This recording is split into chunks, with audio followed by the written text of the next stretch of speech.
The dust had barely settled on her husband's grave when Martha Anderson realized she had become the sole provider for 7 people who depended on her for everything, and the weight of it was crushing her into the hard Montana earth. It was June of 1882, and the town of Coolidge sat like a forgotten promise in the sweeping grasslands of Montana Territory. Martha stood at the window of the small boarding house she now ran, watching the sun climb over the distant mountains. Her hands ached from scrubbing floors since before dawn. Behind her, she could hear her mother-in-law coughing in the back bedroom, a wet, rattling sound that meant another sleepless night ahead. Her 2 younger sisters needed feeding. Her late husband's brother, injured in a mining accident 3 months prior, still couldn't work.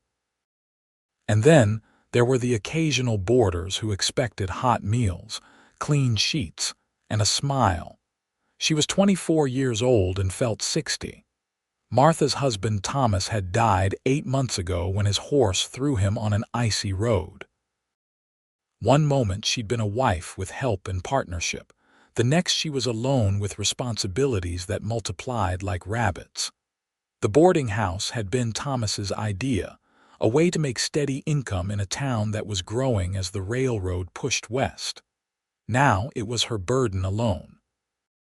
She pressed her forehead against the cool glass and closed her eyes. When had she last slept through the night? When had she last sat down to a meal without jumping up to serve someone else? When had anyone asked her how she was holding up? Martha. Her sister Claire's voice carried from the kitchen. "The eggs are burning," Martha ran. By noon, she had served breakfast to 4 boarders, changed her mother-in-law's bedding, treated a cut on her other sister's hand, helped Thomas's brother Robert with his exercises, and started 3 loads of laundry. Her back screamed with every movement. Her eyes felt full of sand. But there was still lunch to prepare, and Mrs. Henderson had mentioned her room needed fresh linens, and someone had to go to the mercantile for flour and sugar. She was carrying a basket of wet sheets to the line when her vision went spotty. The basket slipped from her hands. She grabbed for the fence post and missed, stumbling forward. Strong hands caught her before she hit the ground. "Whoa there," a deep voice said. Martha looked up into the face of a man she'd seen around town but never spoken to. He was tall, with sun-weathered skin and eyes the color of creek water. A cowboy, based on his worn leather chaps and the spurs on his boots. He was maybe 27 or 28 with dark hair that needed cutting. "I'm fine," Martha said automatically, trying to pull away. She wasn't fine. The world was tilting. "You're not fine," the man said. His grip was gentle but firm. "When's the last time you ate something?" Martha couldn't remember. Breakfast, yesterday's supper. She'd given her portion to Claire, who'd still been hungry. "I don't have time for this," she said. "Make time." He guided her to the bench by the back door and went to pick up the scattered sheets. "These need washing again." "No, they're clean. They need to be hung." Martha started to stand. Her legs felt like water. "Then I'll hang them. You sit." "You don't understand. I have 7 people depending on me. I have lunch to make and floors to sweep, and you're about to fall over." He carried the basket to the clothesline and started hanging sheets with surprising efficiency. Dead women can't take care of anybody. The bluntness of it shocked her into silence. She watched him work, this stranger in dusty range clothes, hanging her laundry like it was the most natural thing in the world. He moved with the easy grace of someone accustomed to long hours of physical work. When he finished, he came back and sat beside her. He pulled something from his pocket and unwrapped a cloth bundle, biscuits and dried meat. "Eat," he said, handing her half. "I couldn't take your lunch. I've got more. Eat." She was too tired to argue. The biscuit was flaky and good, and she realized she was starving. They sat in silence while she ate. The June sun was warm on her face. For just a moment she let herself rest. "I'm Grant Owens," he said. I work at the Miller Ranch about 5 miles south of town. I've seen you around, heard your husband passed. I'm sorry. Martha Anderson. She finished the biscuit and felt slightly more human. Thank you for the food and for catching me. How long have you been running yourself into the ground like this? The question was asked kindly, but it broke something open inside her. To her horror, tears welled up in her eyes. She never cried. She didn't have time to cry, but suddenly they were spilling down her cheeks and she couldn't stop them. I'm sorry, she gasped, covering her face with her hands. I don't know what's wrong with me. Nothing's wrong with you. You're exhausted. Grant pulled out a handkerchief and pressed it into her hands. Tell me who all you're taking care of. Through her tears, it all came pouring out. Thomas's mother, who was dying slowly of consumption. Her own 2 sisters, 15 and 17, who'd come to live with her when their father remarried and his new wife didn't want them. Thomas's brother Robert, whose leg had been crushed in the mine and who couldn't walk without crutches. The boarding house with its endless demands. The cooking, cleaning, washing, mending, the bills that piled up faster than she could pay them.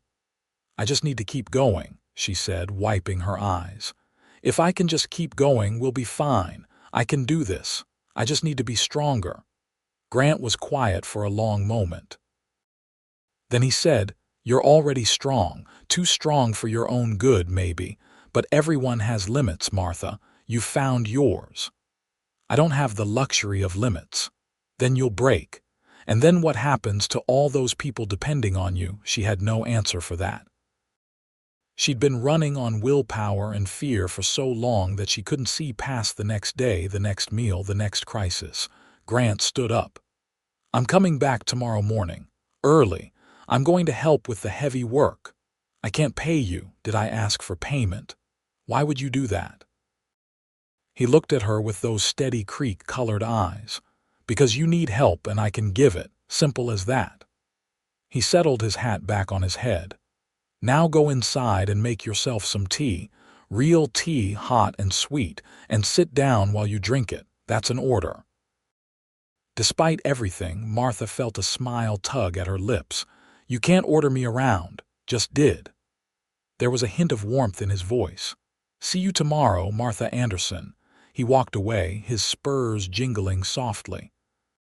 Martha sat on the bench, holding his handkerchief, and felt something strange and unfamiliar stirring in her chest. Hope, maybe, or just the relief of knowing that for once, someone had seen how hard she was trying. She went inside and made the tea. Grant arrived the next morning before dawn, just as Martha was starting the breakfast fires. She heard his knock and opened the door to find him standing there with a bag of supplies. Flour and sugar from the mercantile, he said. Figured you needed it, and some coffee, the good kind. Grant, I can't. We've already had this conversation. Where do you want me to start? She gave in because she was too tired to argue and because the boarders would be down for breakfast soon and she still had biscuits to make. She set him to carrying water from the well and splitting wood for the stove.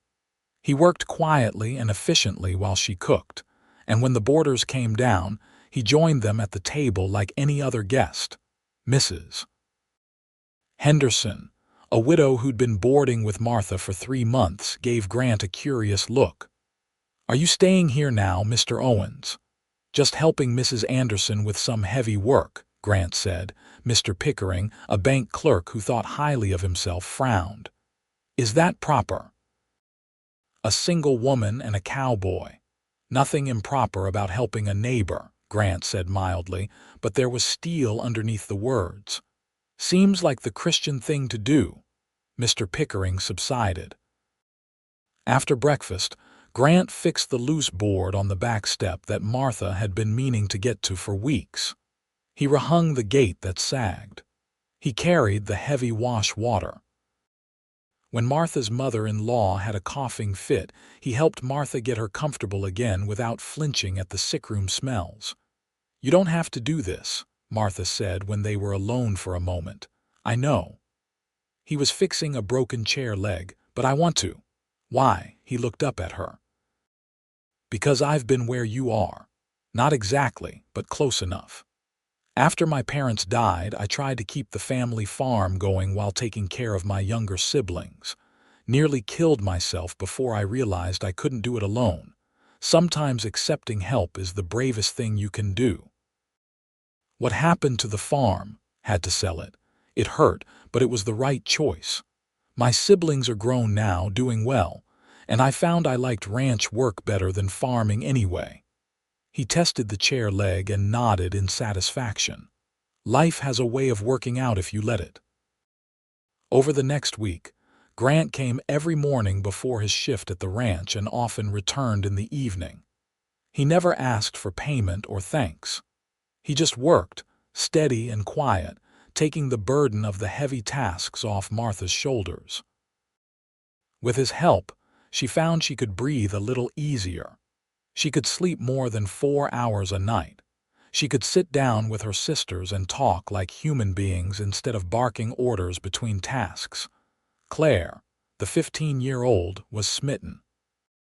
"He's so handsome," she whispered to Martha one evening. "And strong. Did you see him lift that whole barrel by himself?" "He's too old for you," Martha said, but not unkindly. "I know, but you're not too old for him." Martha felt her cheeks heat. "Don't be silly. I'm not being silly." "He looks at you, Martha. Really looks at you." Martha didn't know what to do with that information. She'd been married to Thomas for 5 years, and it had been a good marriage, affectionate and steady. But Thomas had never looked at her the way Grant did, like she was something precious that needed protecting. It made her feel strange, fluttery and nervous and alive in a way she'd almost forgotten. She told herself not to be foolish. Grant was just being kind. But then one evening, after he'd helped her hang the last of the laundry in the fading light, he said, "Come sit with me for a minute." They sat on the bench together, watching the stars come out. The June air was soft and warm. Somewhere a meadowlark sang its evening song. "You're doing better," Grant said. "More color in your face, not swaying on your feet. Thanks to you. Thanks to you letting me help." He was quiet for a moment, then said, "Can I ask you something?" "Of course." "What do you want, Martha? Not what everyone else needs from you." "What do you want for yourself?" No one had ever asked her that. She sat with the question, really thinking about it. "I want to wake up in the morning without dread," she said slowly. "I want to laugh again. I want to feel like my life is mine, not just something that happens to me while I take care of everyone else." She paused. "Is that selfish?" "No," Grant's voice was firm. "That's human. You're allowed to want things for yourself. I haven't let myself want anything in so long." She looked at him. "What do you want?" He met her gaze. "Right now, to hear you laugh." There was something in his eyes that made her heart skip. She looked away, flustered. "I don't laugh much these days. I've noticed. I'm going to fix that." "How? You'll see." He stood and offered his hand. "Same time tomorrow." She took his hand and let him pull her to her feet. His palm was calloused and warm. "Same time tomorrow," she agreed. The next evening, after the chores were done and the boarders were settled, Grant took Martha into town to the church social. She'd protested, but he'd been insistent, and Claire and her older sister Mary had practically pushed her out the door. "Go have fun," Mary said. "We can handle things for one evening. But Robert is fine. Go." The church social was held in the town hall, with music from a fiddle and guitar. Martha couldn't remember the last time she'd been anywhere just for enjoyment. She stood at the edge of the room, feeling out of place in her worn dress. "Dance with me," Grant said. "I'm not dressed for dancing." "You look beautiful." She did dance with him, and he was surprisingly good, leading her through the steps with confidence. Despite her awkwardness, she found herself relaxing, even smiling. When was the last time someone had held her like this, like she mattered? "There it is," Grant said, looking at her face. "What?" A smile. "Knew you still had it in you. And then, impossibly, she laughed. It bubbled up from somewhere deep inside, surprising her with its intensity. Grant grinned, and she realized she'd never seen him really smile before. It transformed his face, made him look younger and more carefree. They danced 3 more dances before Martha started to feel guilty about leaving her family. Grant walked her home under a sky full of stars, their boots crunching on the dusty road. "Thank you," Martha said when they reached her gate. "I haven't felt that light in months. You deserve to feel light more often." He hesitated, then said, "Martha, I need to tell you something." Her heart jumped into her throat. "What?" "I didn't start helping you just to be neighborly." "I mean I did, but that's not the only reason." He took off his hat and turned it in his hands. "The first time I saw you in town, months ago, I thought you were the prettiest woman I'd ever laid eyes on. But you were married, so I kept my distance. Then after your husband died, I saw you struggling and I wanted to help, but it felt wrong to approach you when you were grieving. Grant, let me finish. When I caught you that day in the yard, looking like you were about to collapse, something in me just said now. Not because you were vulnerable, but because I couldn't stand by anymore and watch you destroy yourself. I told myself I was just helping a neighbor, but that wasn't honest." He met her eyes. "I care about you, Martha. More than I should, probably, given how short a time we've known each other. And I needed you to know that. I'll keep helping regardless, no expectations, but I wanted to be honest about my feelings." Martha's mind was whirling. She'd been so focused on survival that she hadn't let herself think about Grant as anything more than a helping hand. But now, looking at him in the starlight, she realized what Claire had seen. Grant did look at her differently, like she was someone worth caring about, not just someone who could cook and clean and tend and serve. "I don't know what to say," she whispered. "You don't have to say anything. I just wanted you to know." He put his hat back on. "Good night, Martha." "Wait," she caught his arm.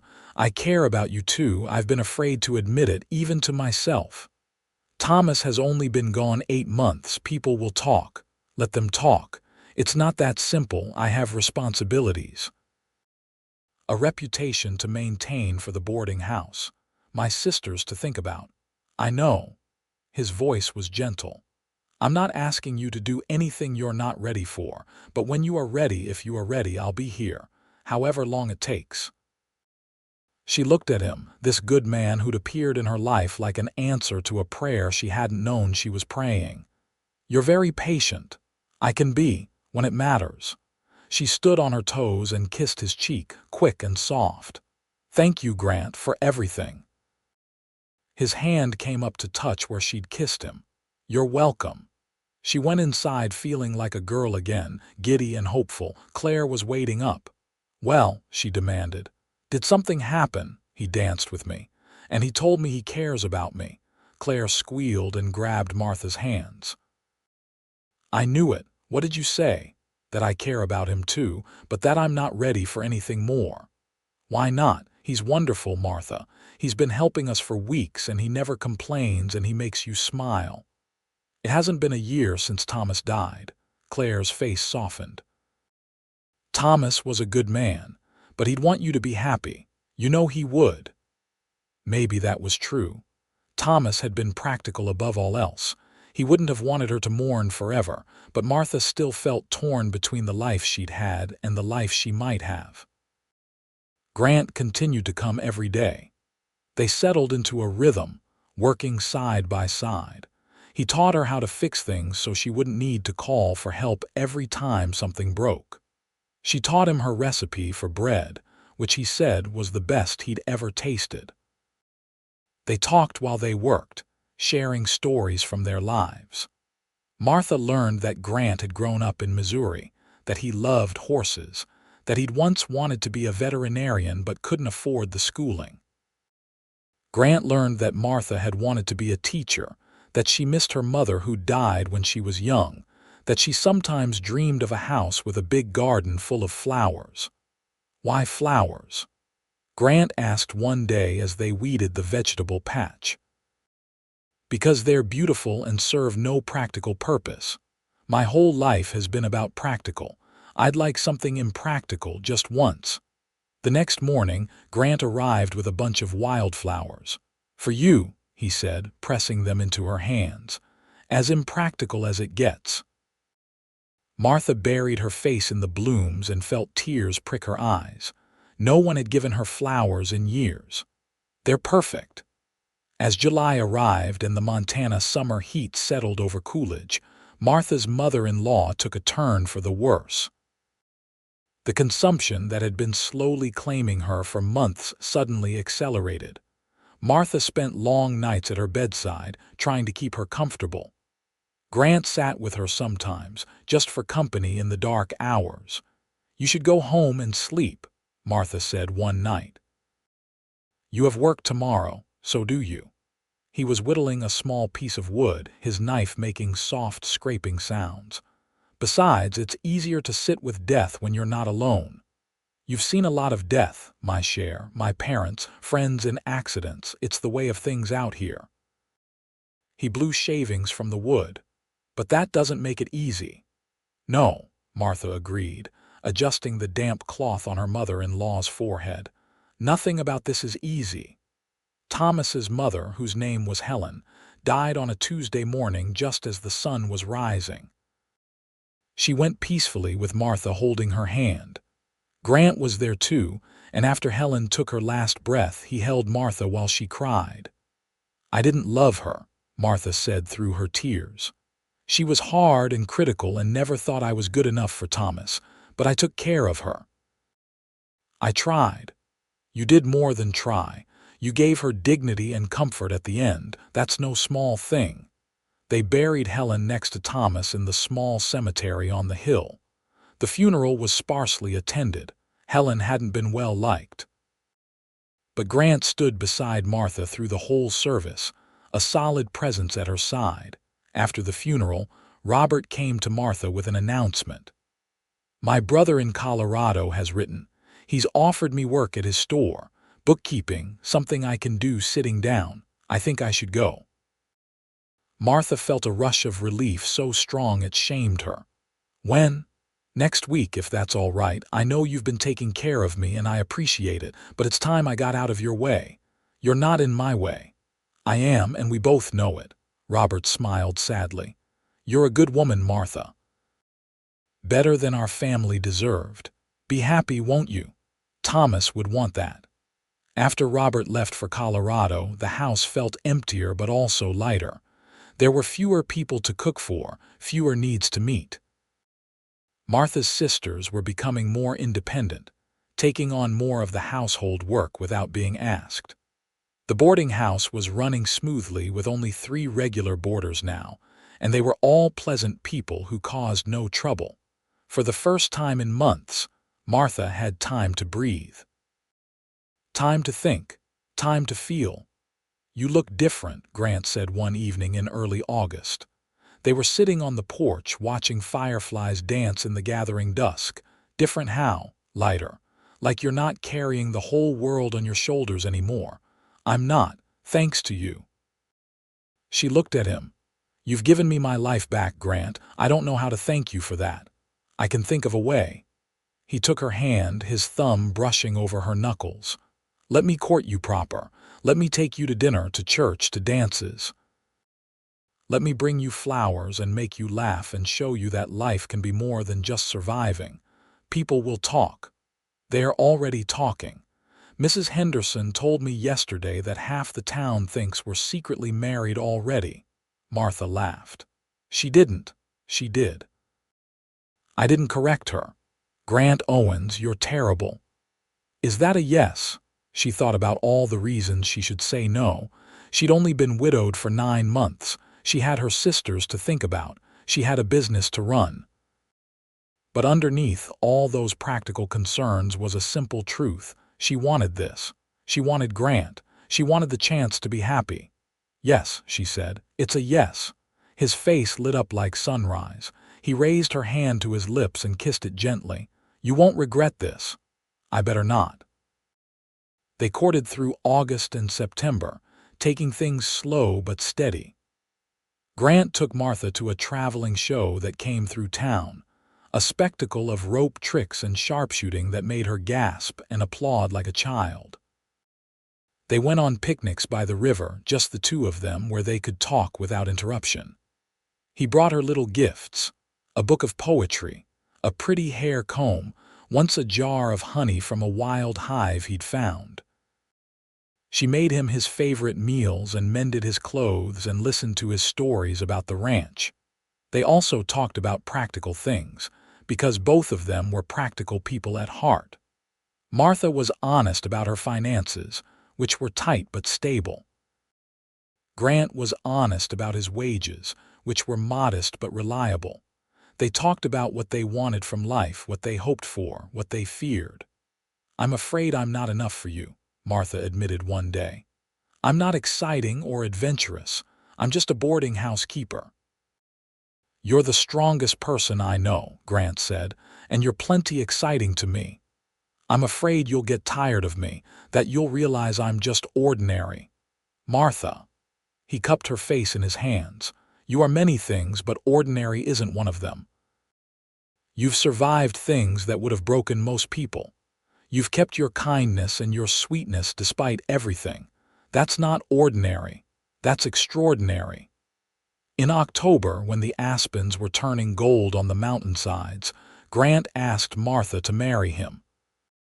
He did it without fanfare on a Tuesday evening while they were washing dishes together. "Marry me," he said, handing her a plate to dry. Martha nearly dropped it.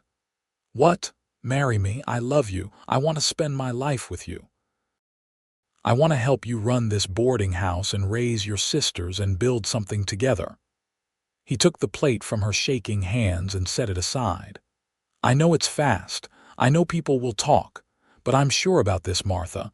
I've never been more sure of anything." "I love you too," Martha said, and realized it was true. Somewhere between his first appearance in her yard and this moment at the sink, she'd fallen completely in love with this quiet, steady, generous man. "Yes, yes, I'll marry you." He kissed her then, gentle and sweet, and Martha felt the last of her walls come down. She was done being afraid, done being alone, done putting everyone else first. It was time for her turn. They married in November in the same church where they'd attended that first social together. Martha wore a new dress that Grant had bought her, deep blue with lace at the collar. Claire and Mary stood up with her, both crying happy tears. Some of the ranch hands stood up with Grant. The whole town seemed to be there, crowding into the pews. "Do you take this woman to be your lawfully wedded wife?" the minister asked. "I do," Grant said, looking at Martha like she hung the moon. "Do you take this man to be your lawfully wedded husband?" "I do," Martha said, and meant it with every fiber of her being. When Grant kissed her as his wife, the church erupted in applause. They walked back down the aisle hand in hand, into their new life together. The wedding breakfast was held at the boarding house, which they decorated with the last wildflowers of the season.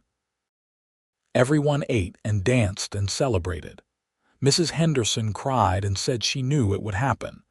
Mr. Pickering looked disapproving but kept his mouth shut. Martha's sisters danced with ranch hands and laughed until they were breathless. When everyone finally left, Grant lifted Martha into his arms and carried her up the stairs to what was now their bedroom. He set her down gently and began unpinning her hair. "Hello, Mrs. Owens," he said softly. "Hello, Mr. Owens." She touched his face, tracing the line of his jaw. "Thank you." "For what?" "For seeing me, for helping me, for loving me." "That's the easiest thing I've ever done." He kissed her forehead, her cheeks, her lips. "Now it's your turn, Martha. Your turn to be taken care of, your turn to rest, your turn to be happy." And finally, for the first time in longer than she could remember, Martha let herself believe that was possible. Their first year of marriage was an adjustment, but a sweet one. Grant moved into the boarding house and took over many of the heavy tasks that had worn Martha down. He also brought in more income from his ranch work, which eased the financial pressure. Together, they made a good team. Claire and Mary flourished under the lighter atmosphere. With Martha less burdened, she could be a sister to them again instead of just a caretaker. They played games in the evening and went on walks together. Mary, now 18, began courting a young man who worked at the bank. Claire, at 16, was doing well in school and talked about becoming a nurse. The boarding house continued to do well.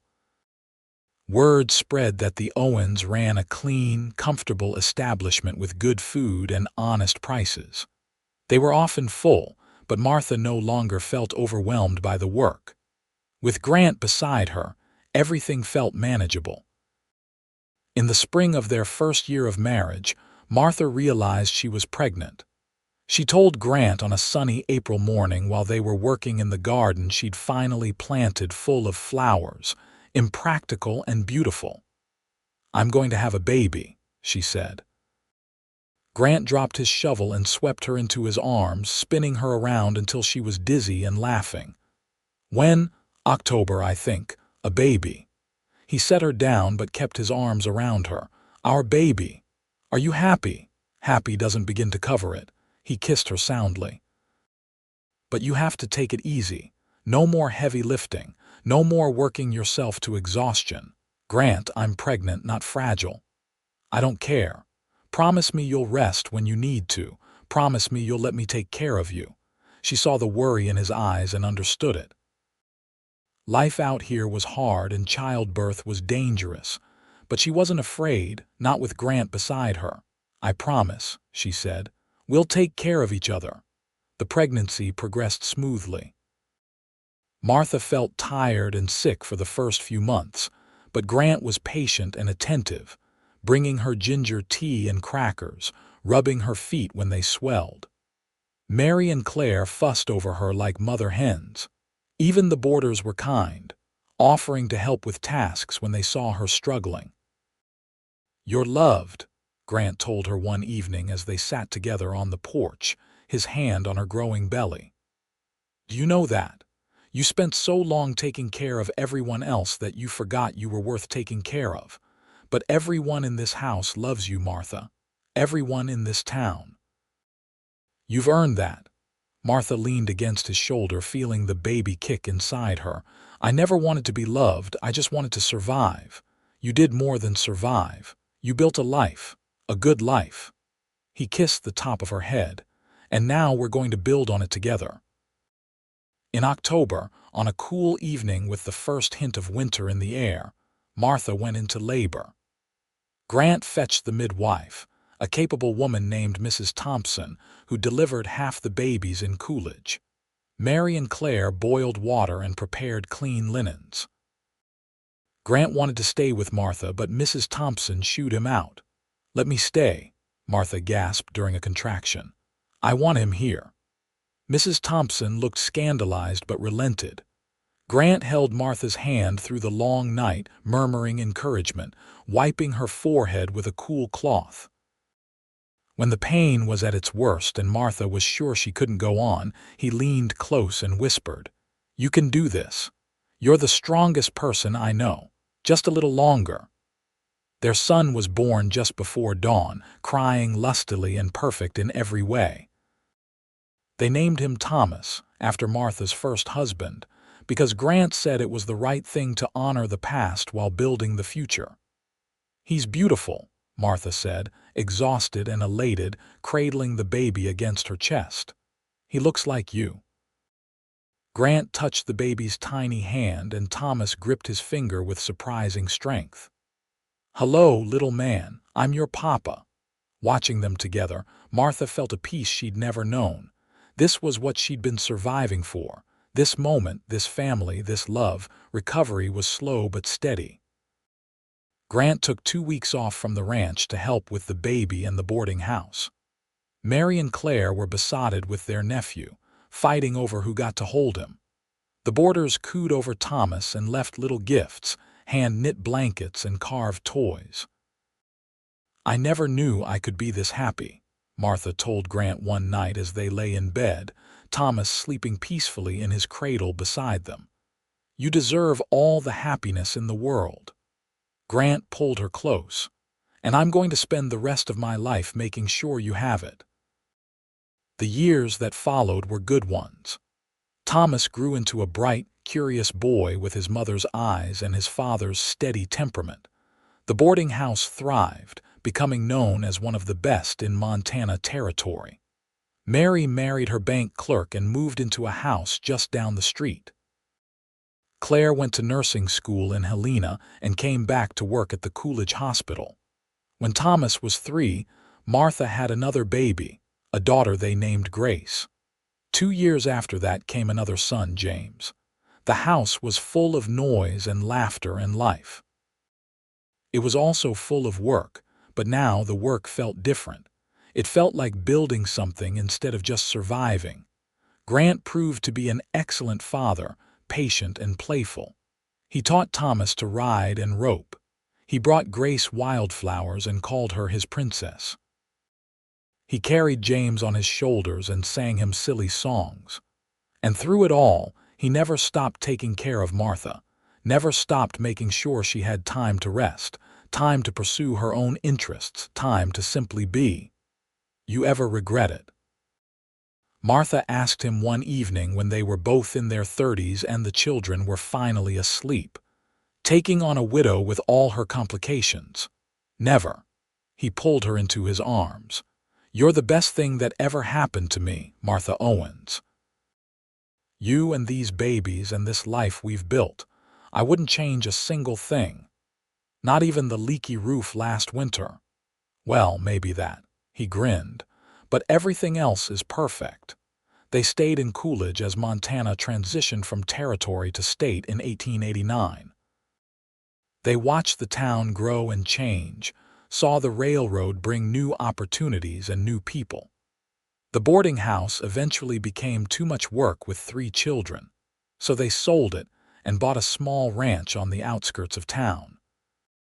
Grant finally got his dream of working with horses, breeding and training them with a skill that brought buyers from across the state. Martha started a small school for the ranch children in the area, fulfilling her old dream of teaching. She loved watching young minds open and grow, loved seeing children learn to read and cipher. Grant built her a one-room schoolhouse on their property, with big windows that let in the light and a wood stove to keep it warm in winter. Thomas grew up to be a veterinarian, the thing his father had once dreamed of being. He studied in Chicago and came back to practice in Coolidge, caring for the horses and cattle and family pets with the same gentleness his father had shown him. Grace became a teacher like her mother, taking over Martha's school when Martha was ready to retire.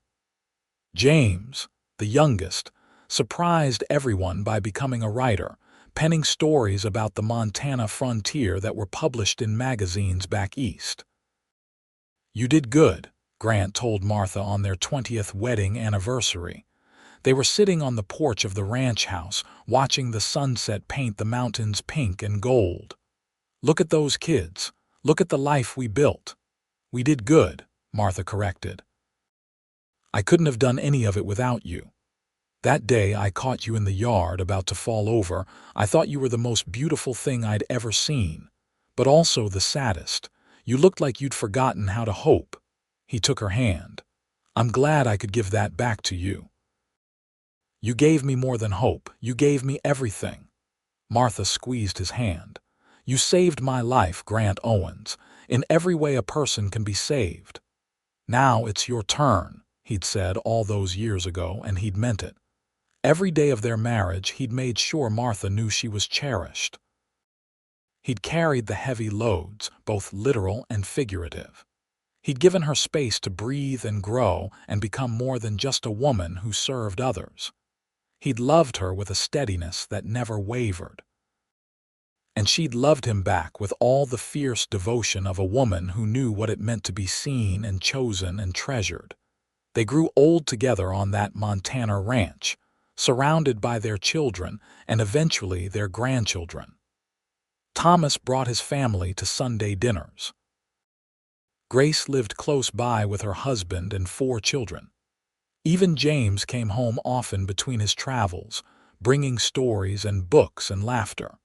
Martha's hair turned silver, and her hands became gnarled with age. Grant's back bent from years of hard work, and his eyes needed spectacles for reading. But they still sat on the porch together every evening, holding hands and watching the sun go down over the mountains they'd always called home. When Grant was 67, he had a heart attack while working with a young colt. He died quickly, with Thomas beside him and Martha racing to reach him. She made it just in time to hold his hand as he took his last breath. "I love you," were his last words. "My beautiful Martha, it's been the honor of my life to love you." Martha was devastated by his loss, but she didn't break. Grant had made her too strong for that. She mourned him properly and deeply, but she also kept living, kept teaching, kept tending her garden and loving her family. Because that's what Grant would have wanted. He'd spent their whole life together teaching her that she was worth taking care of, worth loving, worth the space she took up in the world. She lived another 12 years after Grant's death, surrounded by love and family. When she finally passed away peacefully in her sleep at 79, her children gathered to remember her. They talked about her strength, her kindness, her fierce love. They talked about how she'd survived impossible odds and built a beautiful life from the ashes of tragedy. But mostly they talked about the love story she'd shared with their father, a cowboy who'd seen a woman about to break and decided to catch her. A man who'd said, "Now it's your turn," and meant it with every fiber of his being. A love that had transformed them both and rippled out to touch everyone around them. They buried Martha next to Grant on a hill overlooking their ranch, under the big Montana sky they'd both loved. On the gravestone, Thomas had inscribed the words his father had spoken so long ago, the words that had changed everything. "Now it's your turn." And Martha's turn had been beautiful. Years later, when Thomas was an old man himself, his own grandchildren would ask him about his parents. He would tell them about the boarding house in Coolidge, about a woman who was exhausted from caring for everyone else, about a cowboy who decided to help without expecting anything in return. He'd tell them about love that grew from kindness, about strength that came from letting yourself be vulnerable, about the courage it took to accept care when you'd spent your whole life giving it. "Your grandmother was the strongest woman I ever knew," he'd say. "And your grandfather was the kindest man. Together, they were something special. They taught me that love isn't just about grand gestures. It's about showing up every day. It's about seeing what someone needs and providing it without being asked. It's about making sure the people you love know they're worth taking care of." The ranch stayed in the family for generations, passed down from parent to child. The schoolhouse Martha built still stood, eventually turned into a museum about frontier education. Grace's children and grandchildren became teachers, carrying on her legacy. James's books remained in print, teaching new generations about the early days of Montana statehood. But the real legacy Martha and Grant left wasn't in buildings or books, or even in their accomplished children. It was in the lesson they'd taught simply by living their lives. That everyone deserves care, that accepting help isn't weakness, that love can heal even the deepest exhaustion. In the town of Coolidge, Montana, they became the kind of story people told to give each other hope.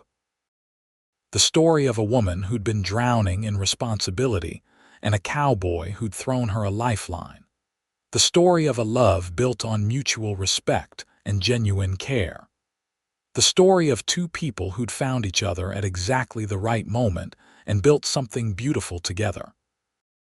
And on summer evenings, when the fireflies danced and the stars came out over the mountains, people still sometimes talked about Martha and Grant Owens, about how he'd caught her when she was falling, about how he'd said, "Now it's your turn," and changed the course of both their lives. About how sometimes the greatest love stories are the ones where someone simply sees you for who you are, recognizes what you need, and decides to be the person who provides it. That's the story of Martha and Grant. That's the legacy they left. And that's why, more than a century later, people still remembered the woman who was exhausted from caring for everyone else, and the cowboy who said, "Now it's your turn," and meant it with all his heart. Their love story became woven into the very fabric of Coolidge, Montana, a testament to the power of compassion, the strength of partnership, and the beauty of a life built on mutual care and devotion. In a time and place where survival was hard and life was often brutal, they'd created something soft and lasting and good. And that, more than anything, was their true triumph. Not just that they'd survived, but that they'd learned to thrive. Not just that they'd endured, but that they'd found joy. Not just that they'd gotten through the hard times, but that they'd built something beautiful in spite of them. Martha had learned that she was worth caring for. Grant had learned that his capacity for love was even deeper than he'd known. Together, they'd learned that the best partnerships are the ones where both people make it their mission to ease each other's burdens, to lift each other up, to make sure that life's weight is shared equally. In the end, that's what "now it's your turn" really meant. Not just one turn, one moment of rest, but a lifetime of turns, of shared burdens, of mutual support. A lifetime of making sure that neither person carried more than their share. A lifetime of love expressed through action as much as words. And if that's not a happy ending, then nothing is. The sun set over the Montana mountains, just as it had every day of Martha and Grant's lives together. The ranch stood peaceful in the fading light. The grandchildren and great-grandchildren went about their lives, carrying forward the lessons they'd learned. And somewhere, in the collective memory of a town that had watched their love story unfold, Martha and Grant Owens lived on. Forever the woman who'd been too tired to stand, and the cowboy who'd caught her. Forever the story of what happens when someone decides to help without expecting anything in return. Forever the reminder that accepting care is brave, that asking for help is strong, and that the greatest love stories are often the quietest ones. Forever and always, the proof that sometimes the most romantic thing someone can say isn't "I love you," but rather, "Now it's your turn." And Martha's turn had been everything she'd never known to hope for and more.